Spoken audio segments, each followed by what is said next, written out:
Urmatlı Sorunbaşar ekibimiz bizim bana turgan jerimizde kalgan çok. Prezident bizni qo'llaydi deb saylaganmiz. Biz prezidenti yo'q, mekeni yo'q adam emasmiz.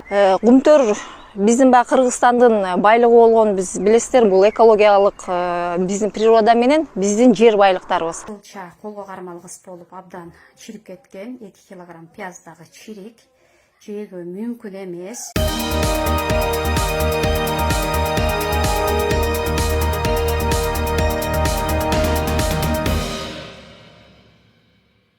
Assalamu alaikum урматтуу кыргыз бир туугандарым. Эң эле биринчи сиздерди кирип келген орозо майрамыңыздар менен куттуктаймын. Жалпыңардын туткан орозоңорду Аллахым кабыл кылсын. Ушулай элибизге, жерибизге берекелүү, жакшылыктын айлары болсун. Элибизге көбүрөөк жакшы маалыматтарды берүү максатында элдин көйгөйүнү биринчи, мигранттардын көйгөйүнүн анын ичинде элдин үнүн бийликке жеткирүү максатында көпчүлүк видеолорду элдик көйгөй боюнча чыгарганды туура таптык. Эгерде сиз биздин каналда биринчилерден болуп көрүп атсаңыз, анда сөзсүз жазылыңыз, себеби катталып койсоңуз элге пайдасы тие турган контентке сиздин кошкон салымыңыз деп эсептейбиз. Учакка билет алып бирок мекенге жетпей калган мигранттардын үнүнү сиздерге жеткирип койгонго аракет кылайлы. Бул видео негизи кечеги чыккан видеолордон, бирок дагы да болсо бийликтегилер элдин үнүн угат деген максатта ушул видеону кайрадан жүктөп, ушул менен сиздерди бөлүшөт деген ойдобуз.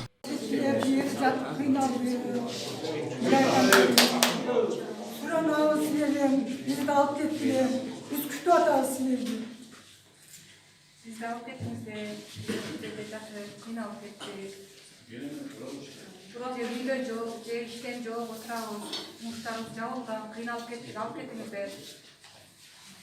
Urmatlı Sorunbaşar ekibimiz bizim bana turgan jerimizde kalgan çok, ayta atıp televizyon teşkildi. Endi kayaklarımızda bilbeybiz, Putin'e de ayrıldık, aylabız ketkendir, sizler sözünüzü tutmaya koygundu. Endi sizler yok dediniz, bizim sözünüzü tutmaya bizler Kırgızbız, barımız bir sevlipiz, bir elbiz. Oşun için degin bizsinерди, uşul bizdin мүмкүнчүлүктөрүбүздү, биздин арыз-арманыбызды уксун деп шайлаганбыз. Урматтуу 120 депутат, урматтуу Сооронбай Шарипович, биз бир айдан ашык болдук мына ушул жерде кыйналып жатабыз. Бизди алып кетишиңизден суранабыз. Бизден башкасын бардыгын алып кеттиңер. Радио бүт барын тең алып кеттиңер.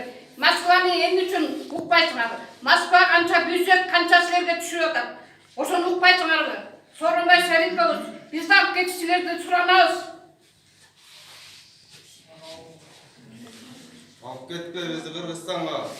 Urmatlı Kırgız elim, bu yerde Moskvada migrantların bardığının işi yok. Bardığında karantin azır, ahvalı öte or Moskvada. Sizlerden suranıcı Moskva'nın charter reismenen kete turgan migrantlar da alıp geçişçilerden suranağız. Жеке белгилеп кетким келет, бизде Кыргызстанда парламенттик башкаруу, жогорку кеңештин депутаттары башкарат. Силер аны өкмөттөн алып келе албайсыз. Андай мындай болот дегенди олтура бербей, андай керек жок. Бизге силер талап койгула, алып кел. Ассаламу алейкум, жогорку кеңештин депутаттары, мен силерге эскертип, айтып, эсетип койгум келет. Бизде Кыргызстанда парламенттик башкаруу. Бул өкмөт башкарбайт, президент башкарбайт, бизде парламент башкарат. Жогорку кеңештин депутаттары башкарат. Силер ал жерге суроо койбогула, качан алып келесиңер деп. Өкмөткө силер ушундай талап койгула, бизде алып келишин. Авиакаттамдар жабык дедиңер. Новосибир учуп кетти, Турция, Дубайга чатын рейс коюп атасыңар. Алар суранган жок. Биз суранып атабыз, бир айдан бери элестетип, бир ай бир жерде жатып, алып кеткиле деп сурана берген, бул кандай нерсе? Сизден суранып атабыз. Талап коюп атабыз, жогорку кеңештин депутаттары, силерди биз шайлаганбыз. Силер биз үчүн ал жакта олтурасыңар. Биздин сурообузду чечпесеңер, анда силердин не керегиңер бар? Биздин сурообузду чечип, эртерээк бизди ыраазы кылып, эртең биздин да күнүбүз келет силерге жардам.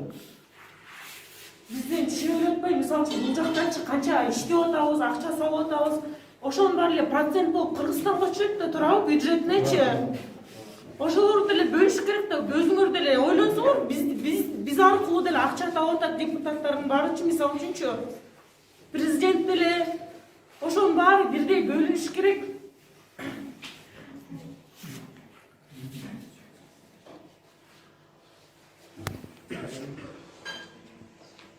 Assalamu alaikum, Kırgız elim. Sizlerdi бүгүнкү орозо майрамы менен куттуктагым келет. Биз сураны берип чужече, назап кеттик серьезно элечи. Мындай айткандачы, канча өлкөнүн эмесин чечип бердиңер. Биздикин да чечип берсеңер болот да турабы? Алар суранган жок, биз суранып атабыз мына, биз суранып атабыз, күйүп суранып атабыз. Жалынайбы жерге жакта болуп силерден. Алып кетпейсиңерби бизди да? Биздин да ата энебиз бар, күтүп атат аякта үйдө. Же келгиле да маякта болсо ат өлтүрүп салгыла кереги жок болсо, биз ушунчалык силерге кереги жокпу? Кереги дейт аны шайлоодончу. Келесиңер ар бир айылга концерт коюп, музыка коюп. Алып кетпейсиңер бизди деле.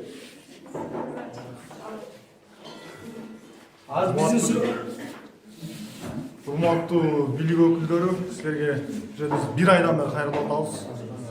Бир эмес бир 100 жолу видео тарттык. Айтор тилибиз тешилди. Аэропортко 1-2 жолу бардык.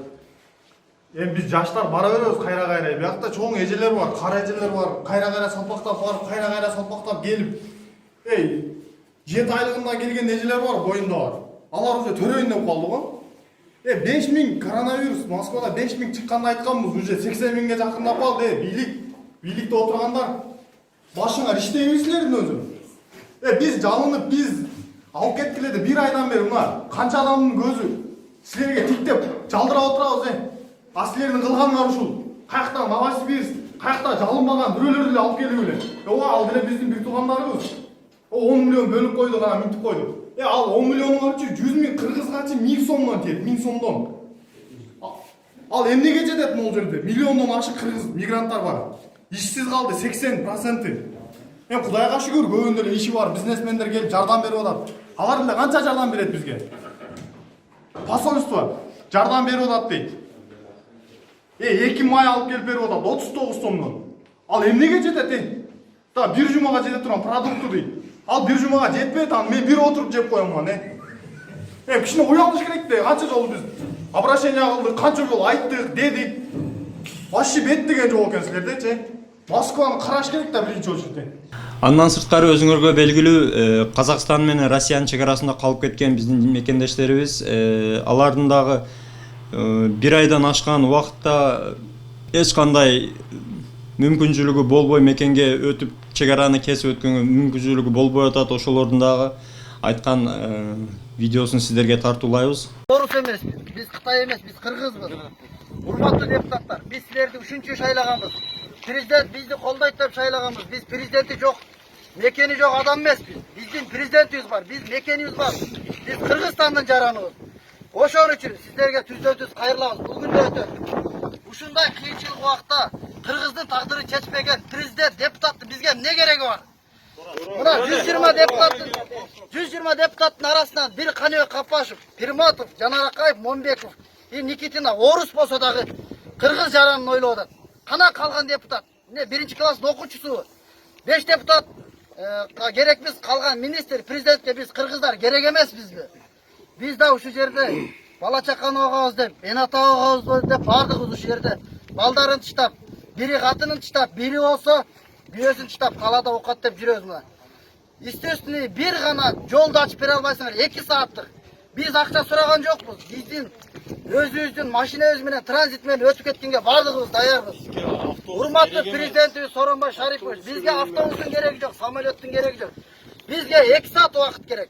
Кандай кыргыз, кандай Казакстандын транспорт министри менен сүйлөшкөнгө духуңар жетпейт. Зачем бизге Старик Кубат Боронов окшогон министрдин?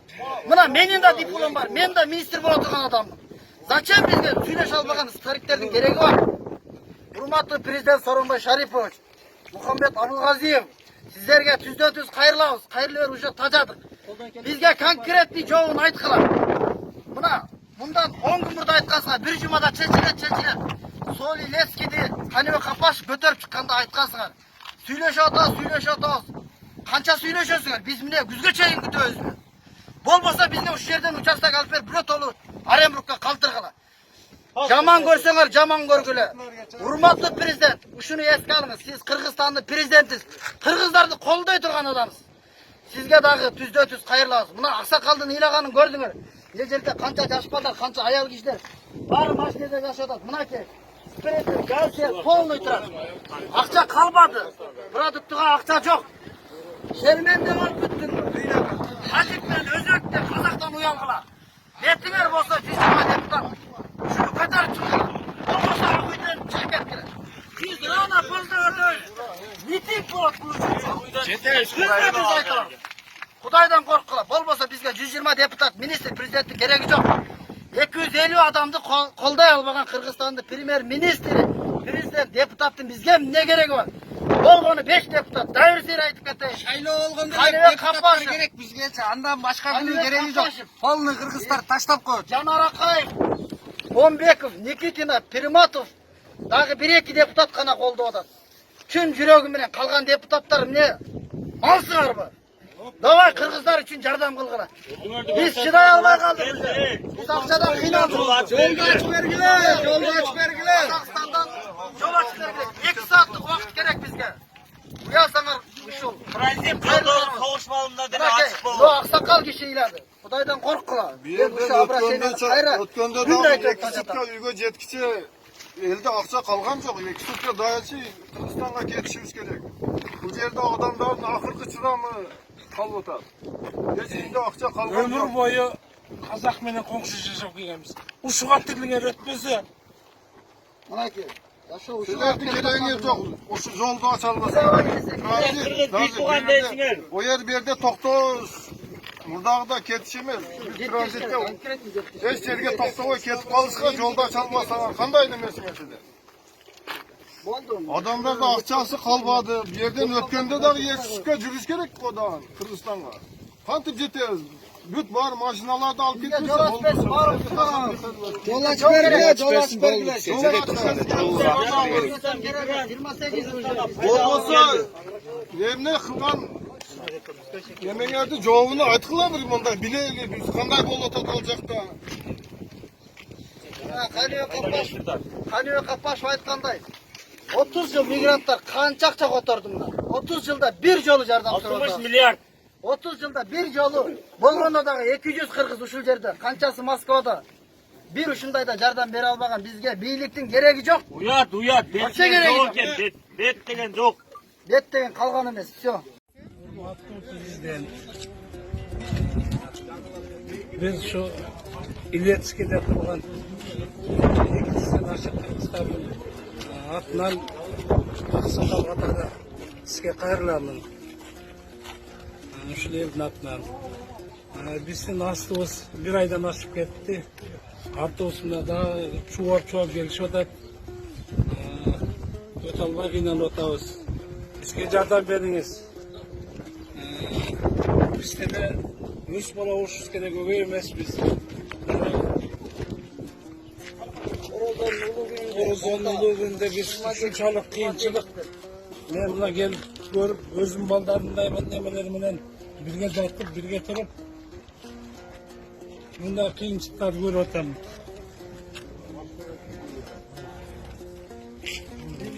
Урматтуу президент Сооронбай Шарипович, мынакей аксакал киши ыйлап турат. Көрүп атасыздар, а? Ушу датоло ыйлаганга жетти уже элдин барынчы мынакей. Ушу Орозонун улуу айында Кудайдан коркуп, өзүңүз динди жакшы түшүнгөн адамсыз. Президенттен башка кайрыла турган киши калбай калды. Депутатына кайрылып бүттүк. Кубатбек Бороновна кайрылып бүттүк. Сүйлөшүп атабыз дегенден башка эч пайда жок. Мынакей акырында ушу ыйлай турган состоянияга жетти. Бу жерде бул байк эмес, аял кишилер бала чака боюнда барып турат. Шуне Кудайдан коркуп мынакей 28 апрель мына уже май болайын деп калды мына. Экинчи айга кетип атат. Мындай Кудайдан корксоңуздар болот. Тажик, Өзбек, жол зеленый, баарыбызды өтүп атат. Эмнеге биз өтө албайбыз? Өзүбүздүн мекенибизге. Биз орус эмеспиз, биз Кытай эмес, биз кыргызбыз. Урматтуу депутаттар, биз силерди ушунча шайлаганбыз. Президент бизди колдойт деп шайлаганбыз. Биз президенти жок, мекени жок адам эмеспиз. Биздин президентибиз бар, биз мекенибиз бар. Биз Кыргызстандын жараныбыз. Ошол үчүн сиздерге түздөн-түз кайрылабыз. Ушундай кыйынчылык убакта Кыргыздын тагдыры чечпеген президент, депутаттын бизге эмне кереги бар? Мына 120 депутаттын арасынан бир Каныбек Капбашев, Пирматов, Жанар Акаев, Момбеков, Никитина орус болсо дагы кыргыз жаранын ойлоп атат. Кана калган депутат? Эмне 1-класс окуучусу?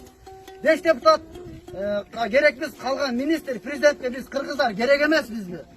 Биз да ушу жерде бала чаканы багабыз деп, эн ата багабыз деп баардыгыбыз ушу жерде балдарын тыштап, бири катынын тыштап, бири болсо бүйөсүн тыштап талаада оокаттап жүрөбүз мына. Естественно, бир гана жолду ачып бере албайсыңар, 2 сааттык. Биз акча сураган жокпуз. Биздин өзүбүздүн машинабыз менен транзит менен өтүп кеткенге баардыгыбыз даярбыз. Урматтуу президентибиз Сооронбай Шарипович, бизге автобустун кереги жок, самолеттун кереги жок. Бизге 2 саат убакыт керек. Кандай Кыргыз, кандай Казакстандын транспорт министри менен сүйлөшкөнгө духуңар жетпейт. Зачем бизге старик вот борону кокшогон министрдин? Мына менин да диплом бар, мен да министр болуп отурган адаммын. Зачем бизге сүйлөшө албаган стариктердин кереги бар? Урматтуу президент Сооронбай Шарипович, Мухаммед Абулгазиев, сиздерге түздө-түз кайрылабыз. Кайрылып уже тажадык. Бизге конкретный жообун айткыла. Мына мындан 10 күн мурда айткансыңар, бир жумада чечилет. Соли Лескиди Каныбек Капаш көтөрүп чыкканда айткансыңар. Сүйлөшүп атабыз. Канча сүйлөшөсүңөр? Биз міне бизге чейин күтөбүз. Болбосо бизге ушул жерден участок алып берип, бирөө толу Оренбургка калтыргыла. Жаман көрсөңөр, жаман көргүлө. Урматтуу президент, ушуну эске алыңыз. Сиз Кыргызстандын президентисиз. Кыргыздарды колдой турган адамсыз. Сизге дагы түздө-түз кайрылабыз. Мына аксакалдын ыйлаганын көрдүңөр. Бул жерде канча жаш балдар, канча аял кишилер баары машинада жашап атат. Мынакей скрипты, газы полный турат. Акча калбады. Продуктуга акча жок. Шерменде болуп бүттүңөр үйлөгө. Газик менен өзөктө Казактан уялгыла. Бетиңер болсо 120 депутат. Ушуну көтөрүп чыккыла. Болбосо ак үйдөн чыгып кеткиле. Сиз рана болду өтөй. Митинг болот ушунча. Түзмөбүз айтам. Кудайдан корккула. Болбосо бизге 120 депутат, министр, президенттин кереги жок. 250 адамды колдой албаган Кыргызстандын премьер-министри, президент, депутаттын бизге эмне кереги бар?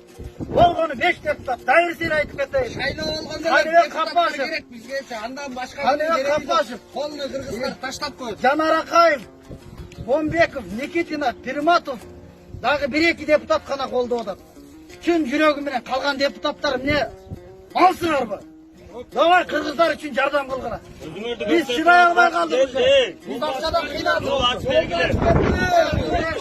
Казакстандан жол ачып бергиле. 2 сааттык убакыт керек бизге. Уялсаңар ушул. Кабышмалында деле ачык болот. Бу аксакал кишилерди. Кудайдан корккула. Мен ушул обращениени кайра. Эки сутка үйгө жеткиче элде акча калган жок. 2 сутка дайылчы Кыргызстанга кетишибиз керек. Бул жерде адамдардын акыркы чыдамы калып атат. Эч кимде акча калган жок. Ömür boyu Kazak menен kokuşup жашап келебиз. Ушуга тилиңер өтпөсө. Мынакей. Силердин кереги жок. Ушу жолду ача албайсыңар. O yer bir yerde toktoo. Murdagıda ketiş emez. Biz transitte 5 yerge toktoo ketip kalışka jolda aça alбасаңар кандай демесиңер силер? Kalbadı. Bir yerden ötkende de 2 sutka жүрүш керек boda Kırgızstan'a. Kantip жетебиz. Бүт бар машиналарды алып кетпесе Жол ачып бергиле. Жанар ушунча мигрант Кыргызстанга пайда алып Болбосо эмне кылган эмеңерди жообуну айткыла бир мындай билели биз кандай болуп атат ал жакта. Каныбек Капашев айткандай 30 жыл мигранттар канча акча которду мына. 30 жылда бир жолу жардам 60 миллиард 30 жылда бир жолу болгондо дагы 200 кыргыз ушул жерде. Өзүңөргө белгилүү ооруга чалдыккан адамга сөзсүз түрдө жасалма дем алдыруу аппараты керек. Бул жасалма дем алдыруу аппаратыны колдо жасалган биздин жердешибиз. Салам достор, биз жасап жаткан аппараттын корпусун жасап койдук жана программасын жакшырттык. Азыр кантип иштерин көрсөтөлү. Бул жакта кнопкасы аркылуу жандырабыз. Ал эми бул жакта мышок кысылганда бул жакта өпкөгө бул турба аркылуу аба кетет. Негизи момундай маска аркылуу дагы аба берсе болот. Же турба аркылуу түз адамдын трахеясына кетет.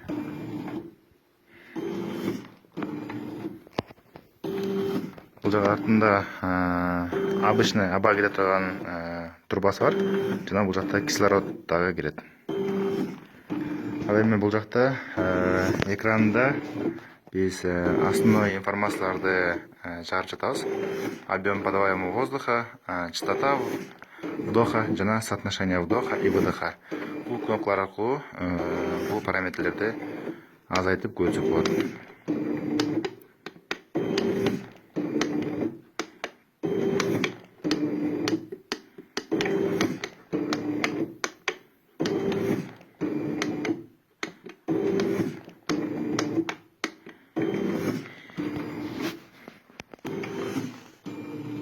Алиге чейин кумтөр маселеси ар бир кыргыз жаранын кызыктырып келет, себеби кен байлыктарыбыз менен биз өзүбүздүн элибизге болгон пайдасынын аздыгынан көптөгөн сөздөр айтылып келет, көптөгөн көйгөйлөр бийликке жетпей келет.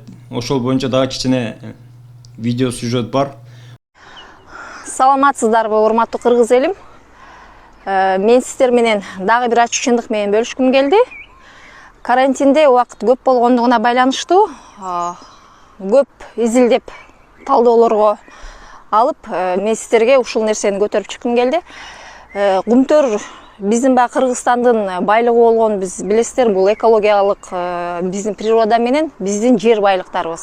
Башка өлкөлөрдө нефть, бензин жана Швейцарияларда канчалаган сонун өзүнүн природалары менен өздөрүнө туристтерди тартып, мындай болуп өнүгүп атышса башка өлкөлөр. А бизде Алла Таалам берген эң сонун природаларыбыз жана биздин алтын кен байлыктарыбыз бар экенин билесиздер. Бизде эч кандай завод, фабрика жок. Мына ошол себептерден улам мына алтын кен байлыгы боюнча Кумтөрдүн тегерегинде сөз кылгым келип турат. Кумтөр боюнча СССР маалында изилдөөлөргө караганда 953 тонна алтын жана 400 тонна күмүш бар экенин минимальный эсепте булар эсептеп чыгып, азыркы убакка чейин өзүңүздөр билгендей мына Канаданын фирмасы келип туруп, ошол алтындардын бар жогун 20 жылдын ичинде 50 миллиард АКШ долларга барган биздин алтын кен байлыгыбыздын бар жогун азыр сырт жака ташып кетти. Эми караңыздар, Кыргызстандын өзүнүн башка сырт жака болгон карызы бул 4,5 миллиардтын нарак берагын түзгөн карыз бар экен. Биз ушул карызды ойлонуп, кыргыз эли канчалаган убайым тартып, канчалаган ойлорго берилип, качан биздин кыргыз жерин башка өлкө карызга тартып кетет экен, же бир кыргыз өлкөсү качан жок болуп кетет деген ойлор менен кыйналып жашап келатабыз. Эми караңыздар, 2019-жылы мына азыркы эле бийликтин башында ошол эле Кумтөрдүн жанындагы Сарчат Эрташ деген корукка алынган Кыргыздандын эң сонун жаратылыш жерин, 16.000 гектар жерин ошол алтын казганга берип атышат. Кумтөрдүн келишими мындайча айтканда узартышты кайра. 2042-жылга чейин узартып коюшту. 2019-жылы кол коюп, азыркы эле биздин бийликтин учурунда дагы ошол 50 миллиардка жакындаган көлөмү ошол эле 1000 тоннага жакындаган алтыныбызды каздыртканга биз дагы уруксат бериптирбиз. Эми ошол 16.000 гектар жер азыр корукка алынган жер. Ал жерде аркар, кулжа, теке, ушундай Кыргызстандын эң баалуу кызыл китепке кирген жан жаныбарлары байырлаган жер экен. Ал жерде канчалаган канаттуулар, канчалаган дары чөптөр жайгашкан жерди биз Кыргызстанга Алла Таалам ушундай экологияны берип койгон жерде биз жер кыртышын бузганга жана алтын кендерин алып кеткенге берип атабыз. 16.000 гектар жер бул биз салыштыргым келип атат сиздер менен, бул Казакстанга берилген 600 гектар, бул Каркырай жайлоосун караңыздар. Бул 600 гана гектар жер үчүн биз азыркыга чейин ичибиз ачышып олтурса, эми караңыздар, алтын кенин казып, уусун сыртына таштатып, экологиябызды буздурган 16.000 гектар жер экөнүн өлчөмүн караңыздар. Мен мындан дагы салыштырып кетким келет. Ар бириңиздер өзүңүздөрдүн районуңуздарды элестетсеңиздер болот. Азыр мына Бишкектен Токмокко карай 40 километр чакырым, жана бул жагына созо 40 километр чакырым жерди ээлеген эң чоң райондун местасын ээлеген биз алтын кен байлыгыбызды алдыртып жатабыз. Караңыздар, эми мына Сарчат Эрташ корукка алынган жердеги 16.000 гектар жердеги алтыныбыздагы ушул эле 50 миллиард АКШ долларын чапчыйт. Бул дагы минимальный эсепке алынганда.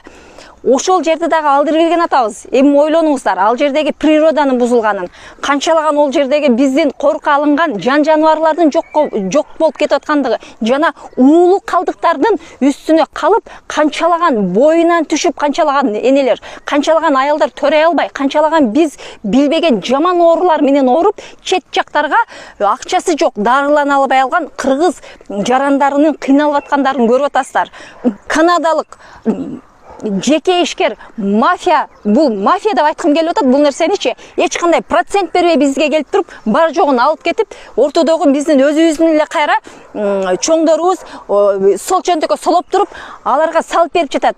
Урматтуу кыргыз элим, ушул кен байлыктарыбызды өзүбүзгө иштеткенге бизде неужели бир кыргыздын чыныгы атуул уул баласы жок? Качан бизге ушул кыргызга күйгөн урпактарга жана мына жаратылышты сактаган кыргыздын кыргыз экенин билгизип турган качан бир мекенчил башчы келет деген ой келет мага. Качан кыргыздын манастын урпагы төрөлүп, качан бизди бир жакшы нукка алып кетет деген соол мына мени ойлондурат. Сиздердичи? Саламатсыздарбы, урматтуу кыргыз элим. Бүгүн мага элдик штабтан ушундай продукты жардамга келди.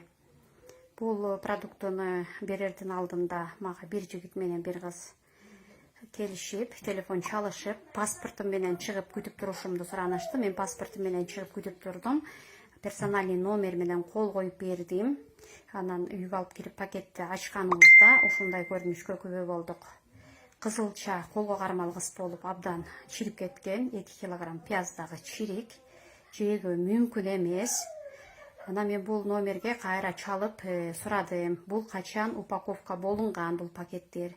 Кайсыл жердеги элдик штабтан таратып атасыңар дегенимде, Дворец спорта дагы элдик штабтан таратып атабыз. Бул продуктунун ичиндегилерге мен жооп бере албайм. Мен болгону жеткизип берип атам. Бул продукттун дуңгандар мүшөктө алып келип берип атат. Ошону салып бизге берип атат. Биз элге таратып атабыз деген маалымат алдым дагы. Ал бала мен ичиндеге жооп бере албайм. Мен бул ичиндеги нерсени көрүп абдан уялып турамын. Мен бул жеткизүү ишинен дагы баш тартамын. Мен өзүмдүн атымды ушундай нерсеге аралаштыргым келбейт деген сөздү айтып, элдик штабтын номерин берди. Мен элдик штабка чалганымдын себеби эмне үчүн элге муктаж болуп, азыр карантинде көйгөйү күч болуп турган элге өлгөндүн үстүнөн көмгөн кылып, мындай чирип кеткен кызылчаларды салып, эптеп эле берди 6 килограмм толду аты кылгандарына абдан наразы болуп, буну кандай качан упаковка болунган дегенде эле эмне болуптур? Жакпаса ыргытып ийбейсиңби? Кызылча чиригенин көрдүң беле деген жоопторду алдым. Анан мен болгону силер эмнеге кыргыз эли мындай уят карасыңар? Сатыкка жарабай калган продукттун дуңгандар алып келип берсе, силер кыргыз элинен таратып берип жатасыңарбы деген ушундай суроолорду айтканымда, мен өз чөнтөгүмдөн берип атам. Анда эмне сурайсың? Сурадыңбы, бергенди ал да унчукпай отур деген жоопту айтышты. Мен буга макул эмесмин. Оң колуң бергенди сол колуң билбесин дейт мусулманчылыкта. Анан бергенге рахмат айтышыбыз керек. Албетте рахмат, бирок минтип эптеп берди аты кылып, же бул жерде дагы бул кишинин айтуусу боюнча өз чөнтөгүмдөн чыктым деп, жеткизген балдардын айтуусу боюнча дуңгандар мүшөк менен алып келип берип атат деген. Мен бул жерге кандай бир туура эмес көрүнүштөр болуп жатканын ойлонуп турам. Бизде баягы атың чыкпаса жер өртү болуп, элге жардам кылып атам деп төш кагып, анан момундай көрүнүштөрдү кылып аткандыгын билбей жаткандарыбыз да бар чыгарбыз. Берсең мусулманчылыкта бирөөдөн өзүңдөн артып жаман жуманын нааразы боло турганын эмес, адамды сүйүндө турганын бер деп да айта кетет өзү биздин мусулман элибизде. Анан бул көрүнүшкө кандай дейсиздер? Кызылчанын запахына үй ичинде чыдап тура албыз. Андан берип, мындай бергенинен дагы өзүнүн беттен алып атырылып, эмне сурайсың анда? Жакпаса ыргытып ий. Андай болуш мүмкүн эмес, жалган айтпа. Кызылчанын чиригенин көрдүң беле дегенинде. Ушул сөздөргө сиздер да күбө болуп коюңуздар деп гана тартып чыгарып жатам муну. Бирөөгө жардам берсең, милдет кылбай бер дейт. Бул улуу орозодо Рамазан айында акыйнек айтышымын деле кереги жок эле. Бирок мени калп айтып атасың.